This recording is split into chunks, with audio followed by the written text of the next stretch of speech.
Hi everyone, it's me, Linda B, and welcome back to my channel. So today I am going to do a very interesting reaction video on a former president, Barack Hussein Obama. Yes, that's right. It's under forgotten history. I love this channel. You guys can also go check it out, but I like to give my commentary on it. Before we get started, please go ahead and hit the like button, comment, share, and subscribe to my channel. I'm on my way to 3,000 subscribers by the end of the month, you guys. That'll be so exciting. And also, I want you to watch the video all the way to the end because it's very educational, very interesting.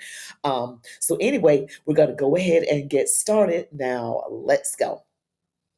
And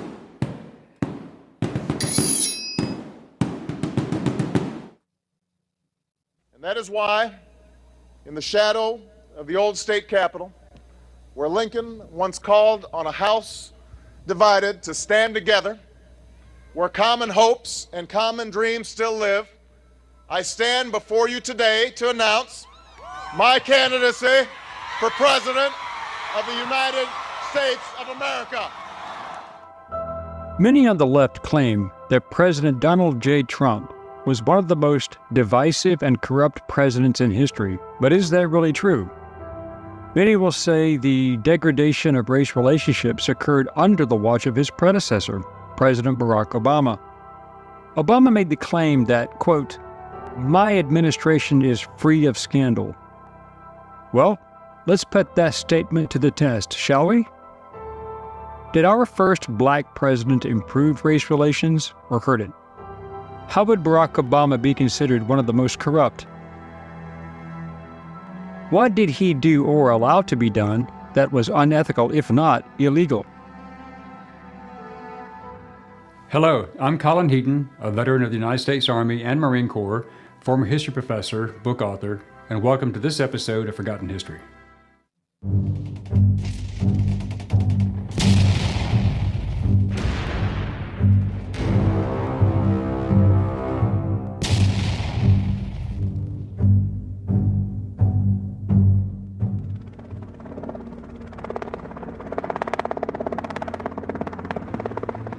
Did President Obama help race relations or hurt it? Here are some clear cases showing he did not help at all. The 2009 arrest of Harvard University professor Henry Louis Gates Jr. after a 911 call of a break-in at his property, which was later cleared up, prompted Obama to jump to a racial conclusion, saying the white police officer involved acted stupidly, insinuating a racial motive. Obama later called the police officer, Sergeant James Crowley, to apologize for the comment, but the public went crazy with it. The Florida Trayvon Martin case in 2012 saw Obama immediately take up the case against the shooter George Zimmerman, inflaming racial tensions by saying in a White House speech that, quote, "If he had a son, that child would look like Trayvon." This is a tragedy. Before there was an investigation tainting public opinion. The truth came out during the trial that Martin attacked Zimmerman, who shot Martin in self-defense, which Obama never mentioned. This was the start of the Black Lives Matter movement. I never, ever thought that, okay, this is not what I thought. I thought that Zimmerman saw Trayvon Martin walking in the neighborhood and he called 911 and the 911 operator said, "Do not follow him. We got it." I'm confused. But he said it came out during the trial that that Martin attacked Zimmerman. And I thought I watched the trial. I guess I missed that part. Um, yeah. Yeah, I do think the part where the professor was, you know, going into his own home, it was a misunderstanding. But yeah, I do think that comment that Barack Obama made about the white officer acted stupidly, that should not have been said. You should, if anything, he should have just said, well, it was cleared up. It was a misunderstanding because when we're in positions of leadership, we have to remember how we conduct ourselves, because how we are, how we are, and how we think and what we say affects those people that are under us, that we're serving. So, um, wow, that's interesting, because I always thought whatever the media told me, I believed, and this was in 2012. So, movement created upon a lie, but it wouldn't be the last. In 2014, Michael Brown was killed by Ferguson, Missouri police officer Darren Wilson, who responded to an assault and robbery call, and Obama sided with the Democrat race baiters, BLM, that it was an unwarranted shooting, calling in the murder spurring BLM types. Over the past year, we've come to see more clearly than ever the frustration in many communities of color and the feeling that our laws can be applied unevenly. After Ferguson, I said that we have to face these issues squarely. The great lie was that Brown had his hands up saying, "Don't shoot." The eyewitnesses later stated Brown, who had just stolen merchandise from a convenience store and assaulted the owner, never put his hands up and reached into the police car, and forensic evidence proved that Brown attacked Officer Wilson and tried to take his weapon. His DNA was found on the car door, the pistol, the holster, and Wilson's uniform. Wilson was exonerated, but his life and career were over, all because of this event and the lie perpetrated by President Obama and Black Lives Matter. These racial tensions and the charges started the riots and laid the groundwork for the future domestic terrorist group BLM, also known as Burn, Loot, Murder, for their violence for the slightest unfounded provocation. As a result of this instigation, more police officers have been murdered in retaliation for perceived injustices by BLM and Antifa supporters. gotta pause it, y'all. Okay, hear me out. So, during this time, okay, um, I noticed, I started thinking, for myself, and I said, I'm gonna look, and do some research, because in the news, the mainstream news, they only seem to show it when the shooter is a white officer, a white officer, and the victim is a black unarmed person. Which, when you do that and you only play it that way, it gets black people upset. We run and protest out in the streets. Eventually, you have people jumping on top of cars, burning cars, running in and out of stores, taking things, hurting our own neighborhoods. To me, it's like race baiting, because I always would say, they dangle the little racism carrot in front of us and say, come on, come on, come on. And then we start doing things that are against the law. And then the police have to come and lock us up. So it's like a vicious cycle. And I don't know if a lot of people, notice that. Like, okay, you make it seem, you get us all emotional and upset, and only play it one way where the officer is white and the victim is black. I did my research. I looked through records. I looked through things online, and there are more times that the victim is white, actually. But for some reason, we all know the reason, the media only shows it where the officer is white and the victim is black. So clearly, because I'm like, that it can't always happen that way. And a lot of times people have their cameras out, found this out. This is what I believe, okay? They show the part that they want to show when they record on their smartphone, and that is the part that gets pushed out to the media outlets. Or they show the whole thing. The person is honest with the cell phone, and the media outlets will edit.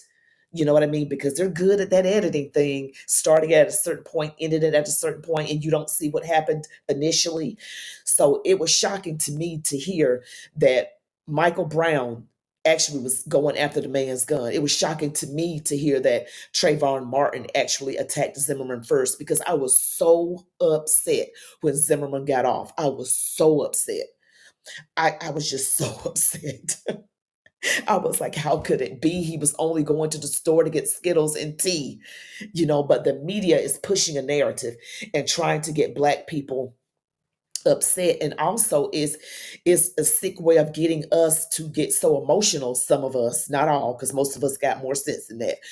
Some of us get so emotional we go and attack police officers. Because I remember police officers that had nothing to do with this were being attacked and murdered because, in retaliation, because people were so mad at police officers. And see, okay, let me stop talking so much. Totally supported by the Democratic coalition.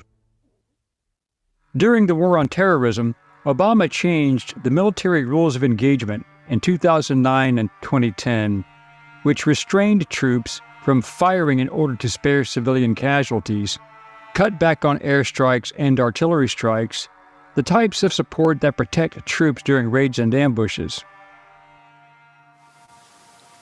Americans are deeply ambivalent about war, but having fought for our independence, we know a price must be paid for freedom. The results were double the casualties suffered by coalition forces, especially Americans, and many more casualties suffered by civilians targeted by the Taliban and Al-Qaeda.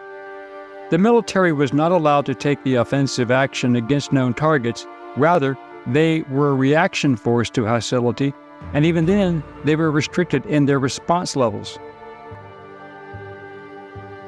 The Iran nuclear deal is another scandal. Obama led the European Union coalition in giving Iran the green light to nuclear capability.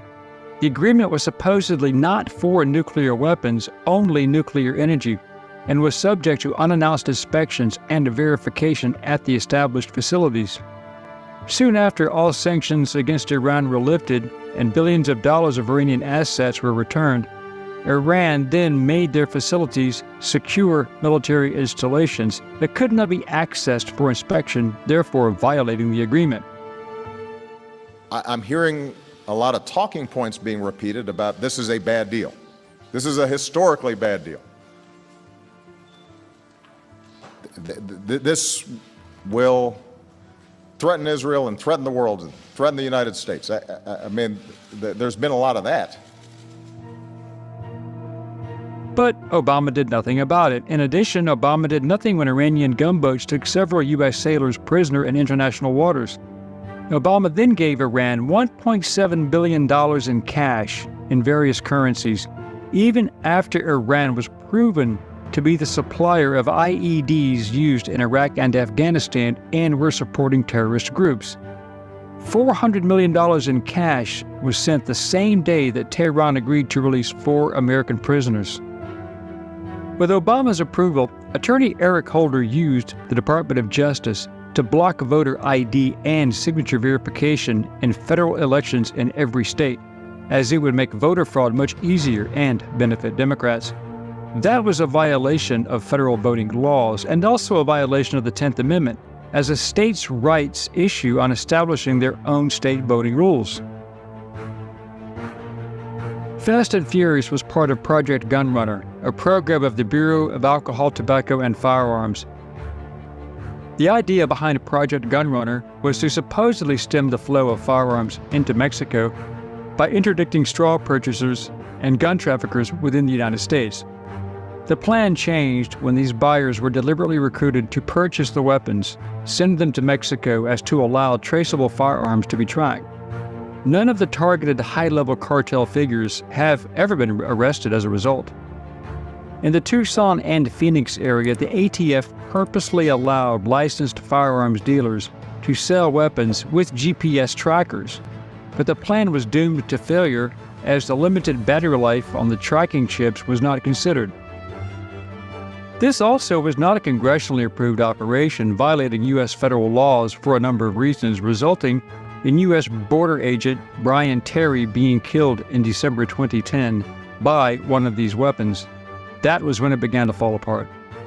House Republicans approved a measure to hold Attorney General Eric Holder in contempt of Congress when he refused to hand over documents after February 4, 2011. They acknowledged that hundreds had been killed and wounded as a result of the ridiculous program. Mexican prosecutor Patricia Gonzalez's brother was murdered along with 200 others through Operation Fast and Furious.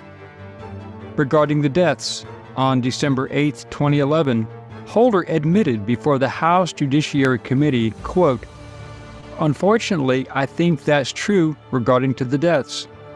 Very corrupt and no accountability. At Holder's request, Obama invoked executive privilege. If he had not, Holder would have gone to prison and Obama may have been impeached."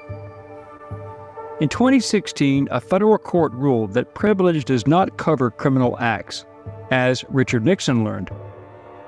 A House lawsuit to try to recover the records was settled and the matter was dropped in April 2019 after control of the House had shifted to Democrats. They protected Obama's and Holder's illegal activities. I gotta pause it, y'all, because I forgot to mention something a while back about BLM, Black Lives Matter. I don't know if you guys know about that, but you probably do. You guys are pretty up on it. But just in case somebody doesn't know, that turned out to be a fraud, a scam. They've got so many, acronyms for it. Burn, loot, and murder was mentioned here. Buy large mansions. The founder, Patrice Cullors, she left the organization and left it in the hands of other people.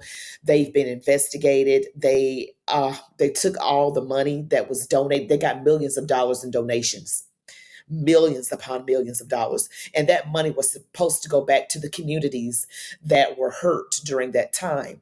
BLM was an organization that was founded upon just ill intentions, taking advantage of people at a time at their lowest point, because these people lost folks, they lost loved ones, and they got people to donate, and people thinking, I'm doing something good. People who donated to Black Lives Matter had no idea. I did not donate to them. Thank God I didn't. I just don't really do that.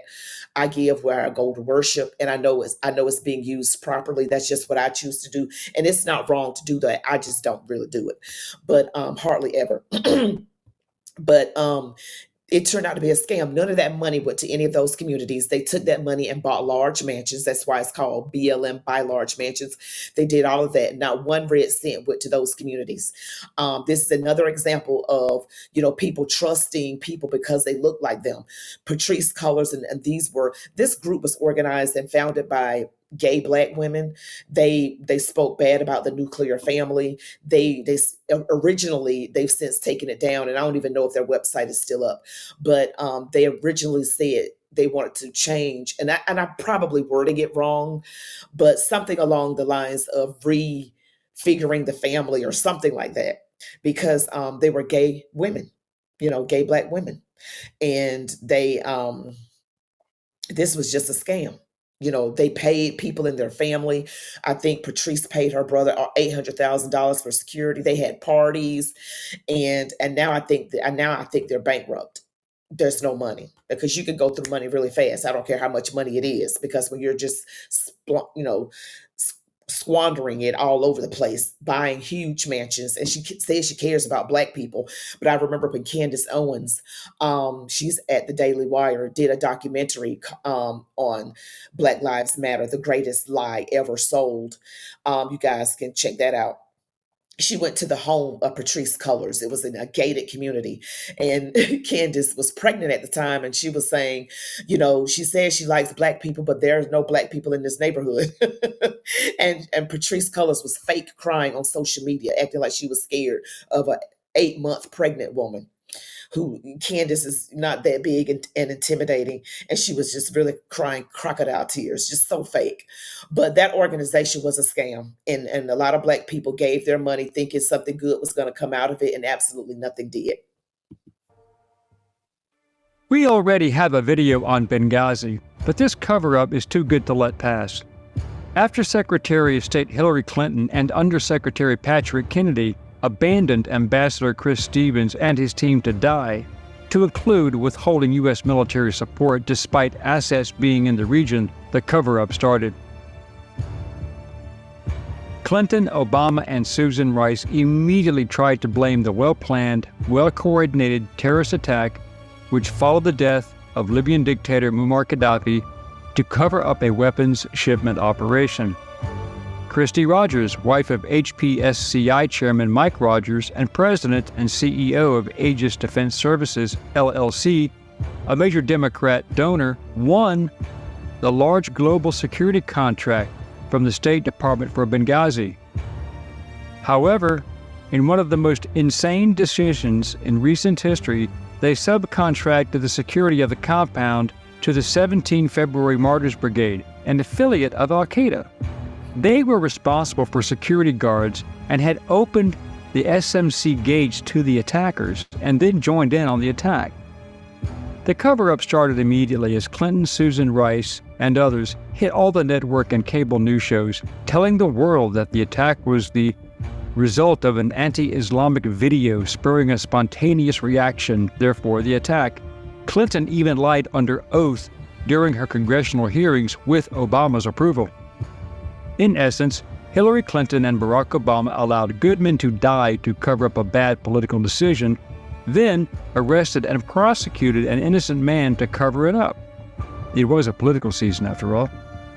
That was the main reason Clinton had to try and destroy all the emails maintained on her illegal server in violation of the National Security Act, and then destroyed all communication devices despite a legal congressional subpoena.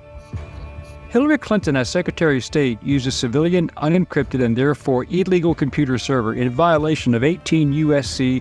1924, which covers unauthorized removal and retention of classified documents or materials.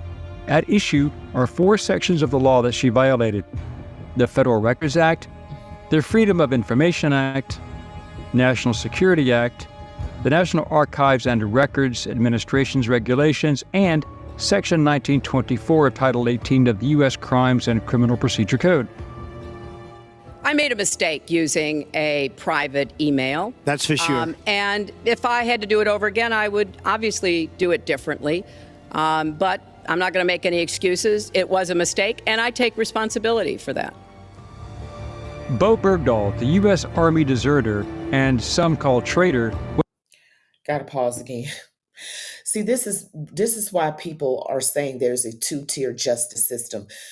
Hillary Clinton is a Democrat, and she actually made a poor political decision to cover up an weapons arms shipment, and leading to the death of 4 Americans with the help of Obama and Susan Rice. And she used a private server and erased all 30-something thousand emails. And I know Trump had brought it up, and that's why he kept saying lock her up, during the that season of being elected for president. He kept saying lock her up and lock her up. And I looked into it and I was like, okay, so why is she not locked up? I mean, they had people murdered. She had people murdered. That's just the fact. And Trump tries to find out why he didn't win, the presidency back in 2020. And he's getting all this grief, you know what I'm saying? So she gets to go free and he's going through all of this. Make it make sense. All right. Make it make sense. That just makes no sense. I mean, I know why they're doing it, but it's not right. All the same. Went to the Taliban, deserting his post on June 30th, 2009, later costing the lives of soldiers. At least 6 soldiers from his own battalion were killed during the search and others wounded looking for him. He was traded for the Taliban 5, who were transferred from Guantanamo Bay, Cuba, to custody in Doha, Qatar. And they are Mohammed Fazl, Kairala Kakara, Abdul Hakwasik, Arullah Nuri, and Mohammed Nabi Omari. They were the Taliban Army Chief of Staff, a Taliban Deputy Minister of Intelligence, a former Taliban Interior Minister, and 2 other senior Taliban figures. I just finished speaking with Secretary Liu and senior officials at the Treasury Department to discuss the investigation into IRS personnel who improperly screened conservative groups applying for tax-exempt status. The IRS scandal of 2013 refers to the Internal Revenue Service's disclosure that it had targeted conservative, religious, and Tea Party groups. They also refused tax exemption for those charities, nonprofits, and religious organizations that were not clearly leaning towards Democrats. Democrat-supported organizations had no such impediments. Director Lois Lerner, under the direction of Eric Holder and possibly Barack Obama, unleashed the power of the criminal IRS activities to target political and ideological opponents. According to the Washington Times in 2017, Lerner and her former deputy, Holly Paz, asked a federal judge to seal in perpetuity tapes and depositions they gave in a court case. The fallout was fierce and led to the resignation of Lerner, but there was no real accountability. The U.S. Department of Justice secretly obtained telephone records of conservative reporters and editors for the Associated Press wire service in 2012. The most high-profile was Fox News correspondent James Rosen. No probable cause was offered and no warrants issued. Wiretaps and records confiscation were authorized by Eric Holder, all without legal precedent and in violation of the First and Fifth Amendments. Obama lied to the American people when he told them that the Affordable Care Act would not affect insurance policies or doctor-patient relationships, but people lost their insurance or were forced to pay for additional coverage that they did not need and could not afford.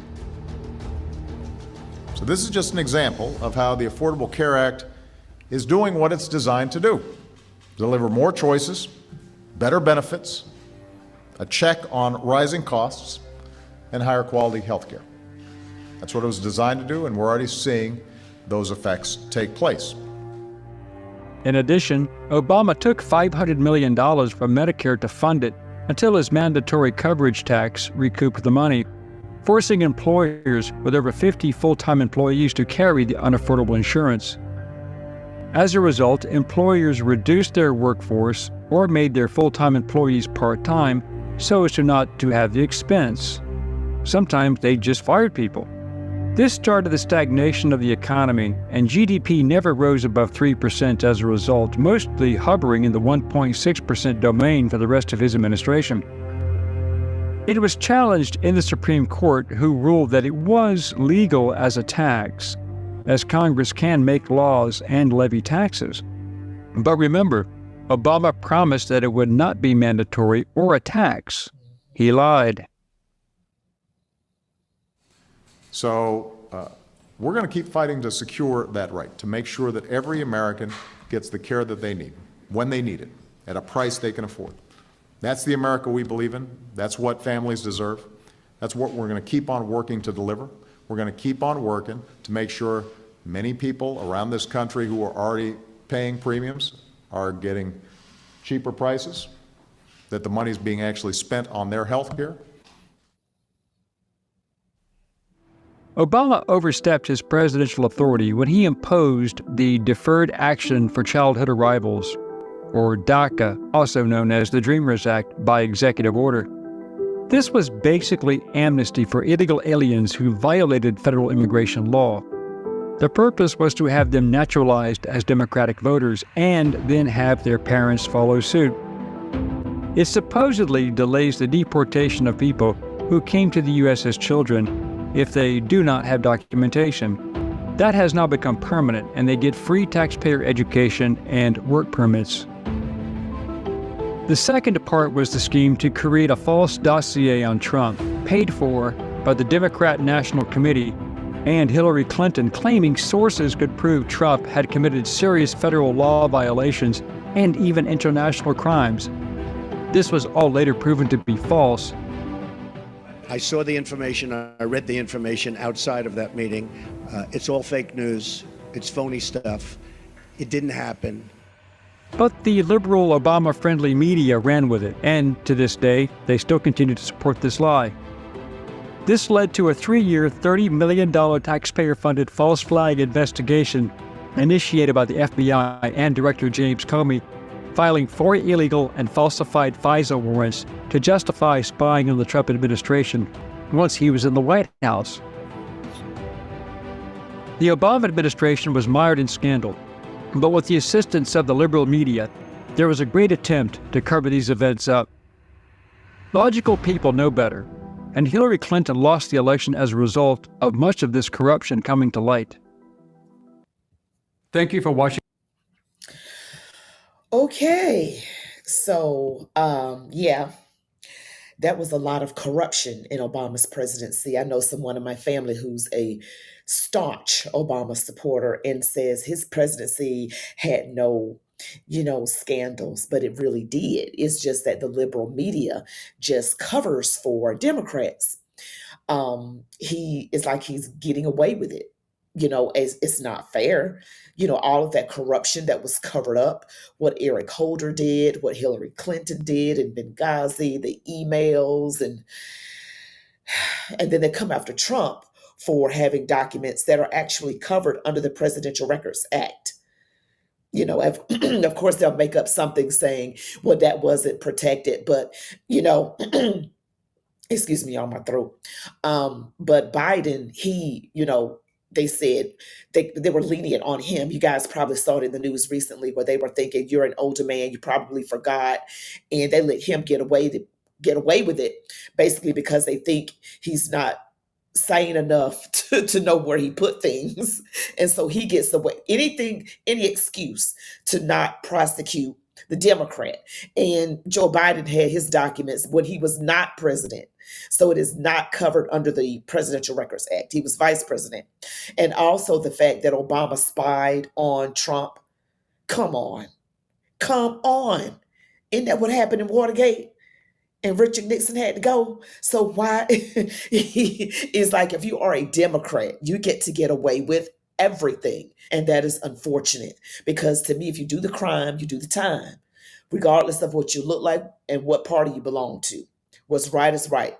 That's just it. So you guys, I'll leave a link in the description. You guys be blessed. Leave me your comments too. And don't forget to like, comment, share, and subscribe. Don't forget to share. You all have a blessed day and march on, warriors.